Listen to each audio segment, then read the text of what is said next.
beach was supposed to be a sanctuary, a place where the worries of life washed away with the tide. I arrived just before sunset, hoping to lose myself in the rhythmic sound of the waves. The sky was a canvas of deep oranges and purples, the kind of sunset that seemed to promise peace. But as I walked along the shore, something felt off. The air was colder than it should have been for a summer evening, and a strange stillness hung over the water. I was alone, or so I thought. As the sun dipped below the horizon, I noticed a flicker of movement out of the corner of my eye. I turned quickly, but there was nothing, just the endless stretch of sand and the darkening ocean. Uneasy, I continued walking, my feet sinking slightly into the damp sand. It was then that I saw them, footprints.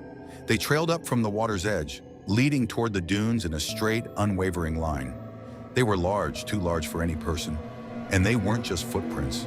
They were clawed, like something had crawled out of the sea. A chill ran down my spine, but curiosity got the better of me. I followed the tracks, my heart pounding louder with each step. The beach grew darker, the sky now a deep, inky blue. The footprints led me to a part of the beach I had never seen before, where the sand was darker, almost black, and the dunes rose like looming shadows. And then I saw it, an old, dilapidated shack nestled between two large dunes, half buried in the sand as if it had been abandoned for centuries. The shack looked like it had once been a fisherman's hut. Its wooden walls were rotting, covered in salt stains and tangled in seaweed. The door hung ajar, creaking softly in the breeze. Against my better judgment, I approached the shack, every instinct screaming at me to turn back. But something drew me closer, a strange compulsion I couldn't resist. I stepped inside, the floorboards groaning under my weight.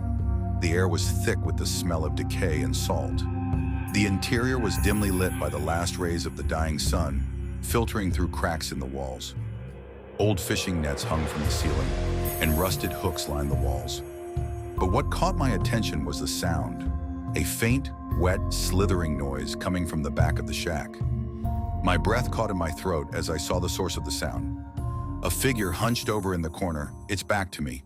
It was drenched, water pooling around its feet, and its body was twisted, deformed, as if it had been crushed by the weight of the ocean. "Are you okay?" I whispered, though every fiber of my being screamed at me to run.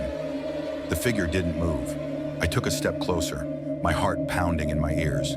The floorboards creaked loudly beneath me, and the figure twitched, its head jerking slightly. I froze. Slowly, it began to turn toward me.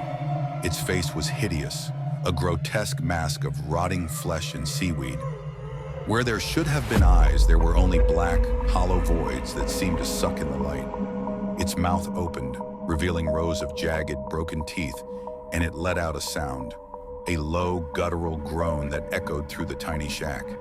I stumbled backward, panic surging through me. The creature moved with impossible speed, lunging at me with outstretched arms. Its hands were cold, slimy, and they wrapped around my throat, squeezing with an unnatural strength. I tried to scream, but no sound came out. My vision blurred as it dragged me out of the shack, pulling me across the sand toward the ocean. I clawed at the ground, but the sand offered no resistance. The last thing I saw before I was submerged was the sky, now completely black, and the waves crashing hungrily over me. The water filled my lungs and everything went dark. The beach had claimed another soul, and I knew that I would never leave its cold, watery embrace.